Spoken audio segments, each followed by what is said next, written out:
এই ব্রিজটি দীর্ঘদিন যাবৎ আবেদন করার পরও এলাকার মেম্বার চেয়ারম্যান কারো দ্বারাই কোনো কিছুই করা হয় নাই। একাধিকবার চাওয়ার পরও না হওয়ার সূত্রে এবার আমরা এলাকার সাধারণ মানুষ যারা আছে সবাই সহ আমরা আকুল আবেদন করছি।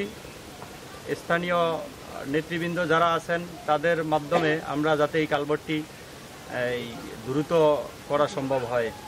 তার কারণে এই পুলটি খুবই অবহেলিত অবস্থায় আছে এবং জনগণ অনেক কষ্ট পরিশ্রম করে। প্রথম ছিল সাঁকো, এরপরে তক্তা দিয়ে পুলটি করা হয় এবং মাঝে মাঝে এই পুলটি ভেঙে যায়।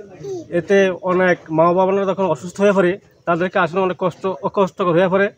এবং এছাড়াও এখানে 3টা রাস্তার মোড়, একটি পশ্চিম দিকে নতুন বাজার এবং পূবে আছে দক্ষিণ আইসা এবং কাজীবান সহকারে অনেক লোকালয়ের বসবাস এবং যাতায়াতের স্থান, কিন্তু অবহেলিত থাকার কারণে অনেক লোক এখানে খুবই অবহেলিত অবস্থায় আছে।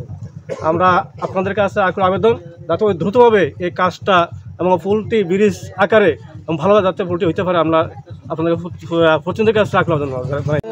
অনেক দিন পর্যন্ত বিগত দিন পর্যন্ত আমরা বহুত কষ্ট করতেছি।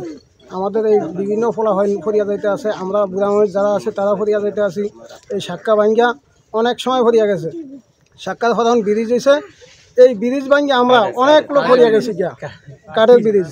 আমরা ওই মাথা পর্যন্ত এই রাস্তার এই উত্তরে দক্ষিণে এবং চতুর্দিকে অন্ত 5-7 হাজার মানুষ আমরা এই আসা যাওয়ার সময় আমরা ব্রিজ ভাঙ্গে অনেক সময় ফরিয়া যাই, আমাদের ছেলে মেয়ে ফরিয়া যায় এবং স্কুল মাদ্রাসা যাইতে পারে না। আমরা খুব কষ্টে আছি। আমাদের এই অবহেলিত এলাকার রাস্তাঘাট না থাকার কারণে আমরা আমাদের ছেলে মেয়ে স্কুলে লেখাপড়া করতে যাইতে পারতেছে না। প্রথমে সাঁকো ছিল, সাঁকো ভাঙ্গে অনেক ফলন পড়ে গেছে খালে।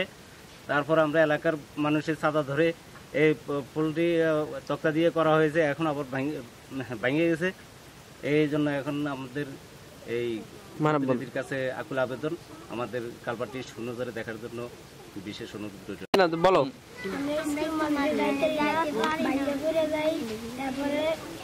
বর্ষাকালে যাইতে পারি না স্কুল মাঠে, ব্রিজ চাই পাকা।